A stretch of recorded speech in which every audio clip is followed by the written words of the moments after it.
Assalamualaikum warahmatullahi wabarakatuh. Nama saya Muhammad Luqman Nur Hakim bin Muhammad Zunaidi. Nombor pendaftaran 13 DKA 21F1037. Saya Muhammad Syawal Zikri bin Saiful Bahri. Nombor pendaftaran 13 DKA 21F1002.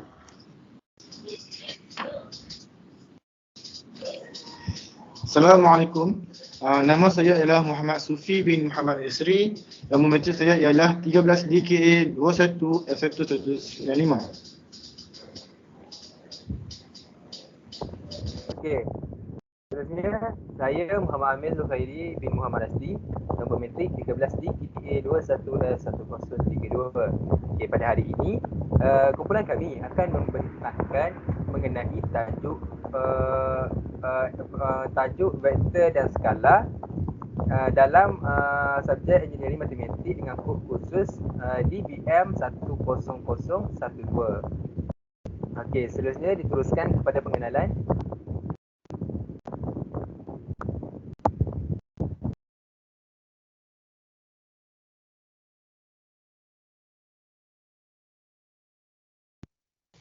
Untuk pengenalan, vektor merupakan suatu kuantiti yang mempunyai magnitude dan arah. Secara geometri, suatu vektor itu digambarkan oleh suatu tembereng garis, iaitu suatu garis lurus yang menghubungkan dua titik dengan suatu tanda arah yang dipanggil tembereng garis berarah. Panjang tembereng garis berarah itu mewakili magnitude, manakala arahnya mewakili arah vektor itu. Laju, pecutan dan daya merupakan suatu contoh vektor yang kuantitinya mempunyai magnitude dan arah.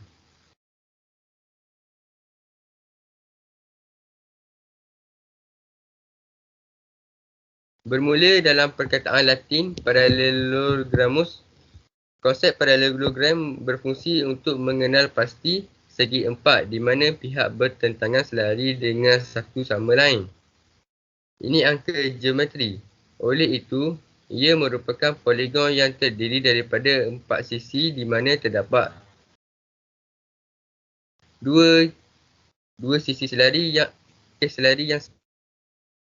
adalah menarik untuk diperhatikan bahawa terdapat pelbagai parallelogram.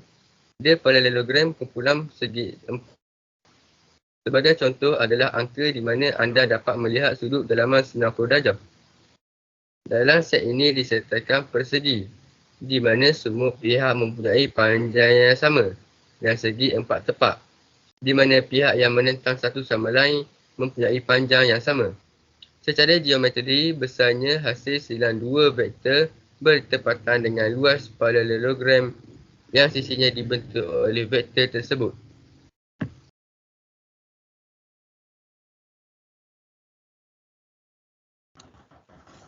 Dalam navigasi, vektor digunakan untuk menentukan sesuatu lokasi yang hendak ditujui melalui kenderaan yang sedang bergerak. Teknologi ini disebut sebagai Global Positioning System atau GPS, di mana sistem ini memberitahu lokasi kedudukan kenderaan dan juga arah yang patut dilalui untuk menuju ke suatu destinasi yang dikehendaki, walaupun di dalam keadaan kenderaan yang sedang bergerak. Oleh itu, vektor sangat memainkan peranan yang penting dalam navigasi. Contohnya vektor yang digunakan untuk sistem navigasi pesawat kapal terbang.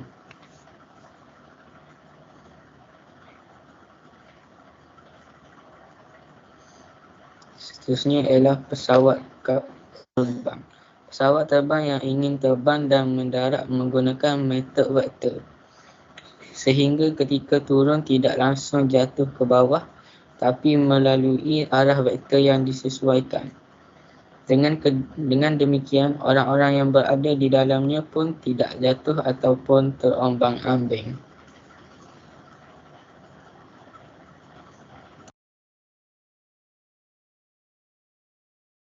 Okey, terima kasih kepada Syawal. Okey, seterusnya penggunaan vektor dalam permainan layang-layang. Pengaruh vektor. Okey. Konsep vektor juga diaplikasikan terhadap orang yang sedang bermain layang-layang.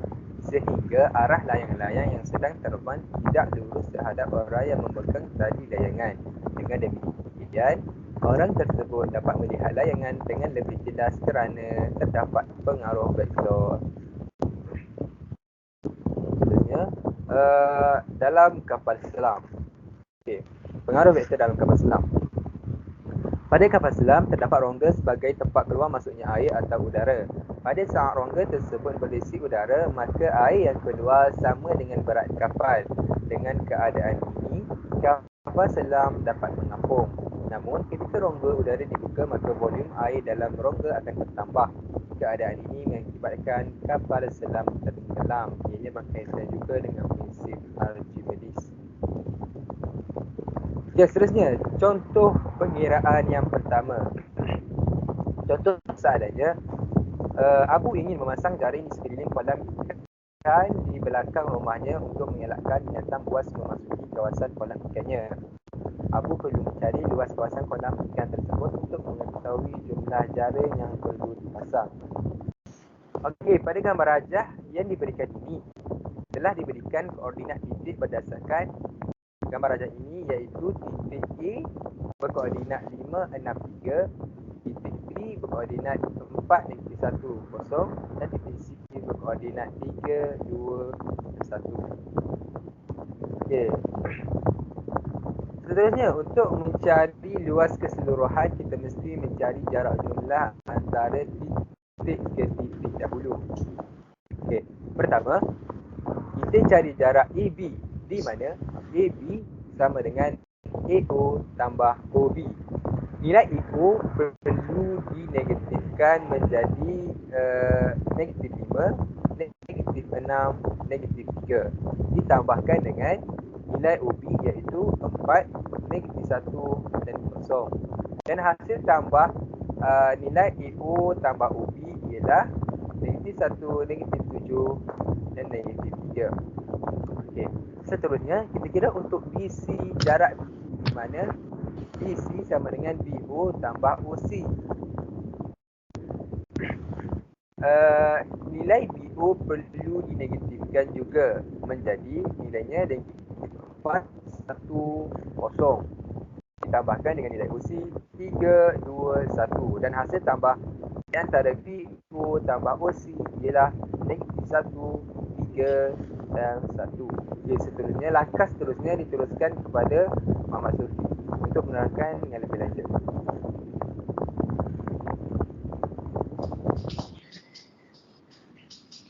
Terima kasih Pak Amin. Langkah seterusnya untuk mencari luas yang dikehendaki oleh Abu ialah, mari kita lihat. Kita pertama sekali kita haruslah mencari nilai hasil darab AB kali BC. Okey.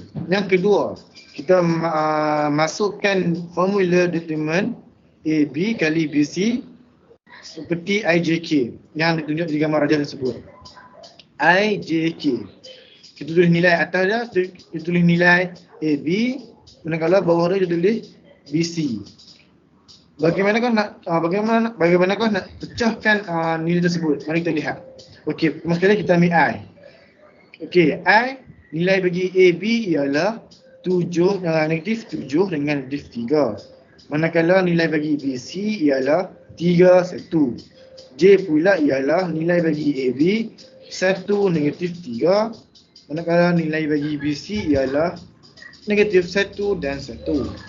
K pula ialah nilai bagi AB ialah negatif 1 dengan negatif 7. Manakala negatif 1 dengan 3. Jumlah bagi keseluruhan nilai tersebut ialah 2i tambah 4j tambah 10k. Okey. Di sini kita boleh mencari lagi sebelum mengetahui luas tersebutlah. Bagi mencari luas, kita haruslah mencari magnitud skala vektor sebelum mengetahui luas yang diminta oleh yang diingin oleh Abu. Okey. Formula magnitud skala ialah AB kali BC sama dengan punca kuasa 2. Kita tulis jawapan di sini 2, 4, 10. Dan 2 ini kita puncakan kuasa 2 4 ni punca kuasa 2, 10 ni punca kuasa 2.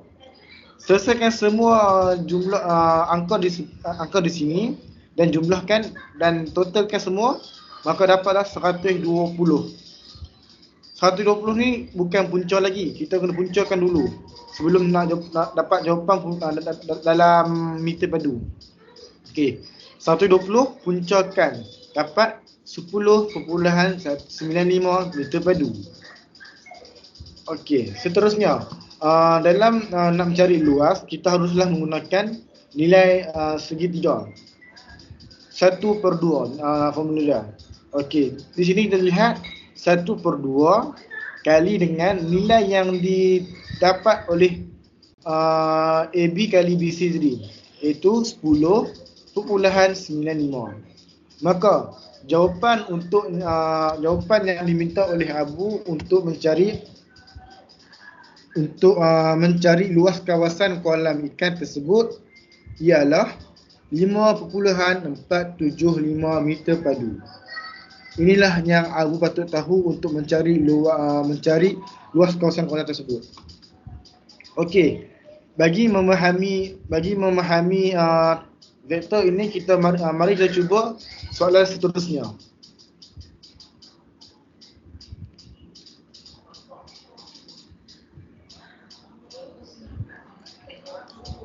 Okey. Mari kita baca soalan dia. Seorang jurutera ingin mengira luas tapak tanah kosong untuk membina tanah permainan di kawasan perumahan. Okey. Sebelum tu kita lihat apakah titik nilai yang diberi oleh gambar rajah. Pertama, P nilai dia 753, R 512, manakala Q 423. Itulah titik dari titik P, Q, R. Okey, mari kita lihat jawapannya.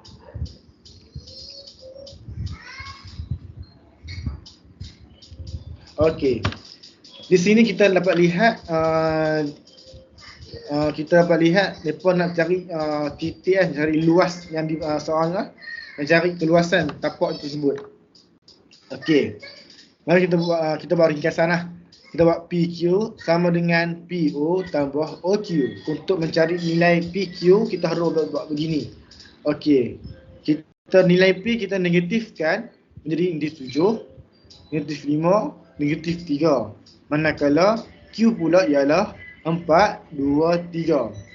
Jumlah bagi nilai titik P ke Q ialah negatif 3, 3, 0. Okey. Seterusnya, kita mencari nilai QR pula. QR ni kita buat macam mana PQ. QR sama dengan QO tambah OR. Okey, bagi nilai QR kita negatifkan negatif 4, negatif 2, negatif 3. Manakala R manakala R ialah 5, 1, 2. Jumlah bagi nilai tersebut QR ialah 1, negatif 1, negatif 1. Okey, ini langkah pertama. Langkah yang kedua ialah kita darabkan nilai PQ dengan QR. Okey. PQ kali QR kita guna nilai determine. Macam mana sebelum ni kita diterangkan oleh soalan tadi. Okey. Kita masukkan nilai IJK, nilai tersebut. Okey. Kita perasingkan dahulu mana I, mana J, mana K untuk lebih senang katakan. Okey. Bagi I, nilai PQ ialah negatif 3, 0. Manakala nilai bagi QR negatif 1, negatif 1. Bagi J pula, nilai bagi PQ ialah negatif 3 dengan 0. Manakala bagi nilai QR ialah 1 dengan negatif 1. Yang terakhir sekali ialah K. Nilai bagi PQ ialah negatif 3 dengan negatif 3. Manakala nilai bagi QR ialah 1, negatif 1.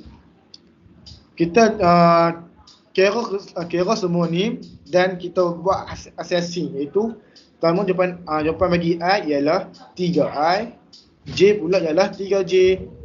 Dan manakala bagi K ialah 6K. Kita buat 3I tambah 3J tambah 6K. Langkah kedua sudah siap. Langkah seterusnya ialah langkah ketiga iaitu langkah magnitude skala vektor. Okey, kita tulis PQ kali QR sama dengan punca kuasa. Kita buat 3, 3, 6. Okey, 3 tu kita puncakan kuasa 2. Sama dengan 3 punca kuasa 2, 6 kuasa 2. Kita cari semua ni dan tambah, maka akan dapat 54 punca kuasa. Ini bukan jawapan yang lagi. Kita ambil kalkulator, tulis tekan punca kuasa 54, akan dapat 7.348 meter padu. Okey, jutera itu ingin mencari luas kawasan tersebut, maka kita guna formula segitiga, iaitu 1/2 kali jumlah yang diberi tadi, yang dicari tadi, iaitu 7.348 meter padu. Okey, kita buat pakai kalkulator, kita tekan 1/2 kali 7.348, maka akan dapat jawapan 3.674 meter padu. Maka jutera itu perlu dapat hasil, dapat mengetahui berapakah jumlah terusan tapak yang anda ingin tahu, iaitu 3.674 meter padu. Okey. Terima kasih daripada saya. Bagi melanjutkan sesi perbincangan, saya mempersilakan Muhammad Syawal.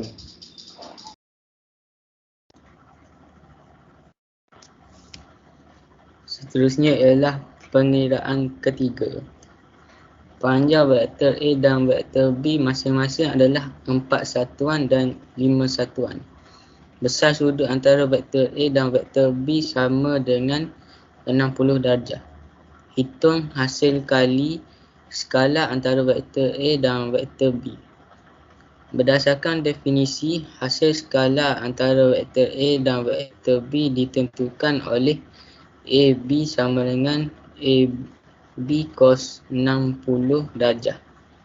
AB sama dengan 4/5 cos 60 darjah. AB sama dengan 4/5 darab 1/2 sama dengan 10. Jadi hasil skala antara vektor A dengan vektor B adalah AB sama dengan 10.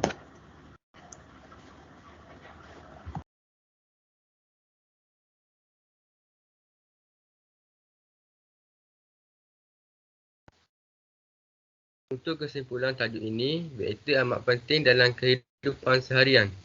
Ia memudahkan permasalahan dan geometri 3 dimensi dan memainkan peranan penting dalam bidang sains dan teknologi. Vektor berkesan digunakan untuk menyelesaikan masalah walaupun bukan penyelesaian terbaik, tetapi boleh mengaplikasikan dalam kehidupan harian kita. Kehidupan kita yang penuh dengan masalah dan cabaran akan menjadi senang dan mudah sekiranya vektor diaplikasikan dalam kehidupan seharian. Melalui pembelajaran vektor, pemikiran kita akan menjadi lebih bersistematik dan kritis dalam mengaplikasikan ilmu vektor dalam menyelesaikan masalah kehidupan seharian. Di samping dapat menghayati kepentingan serta keindahan matematik di dunia ini. Sekian daripada kumpulan kami. Sekian, terima kasih.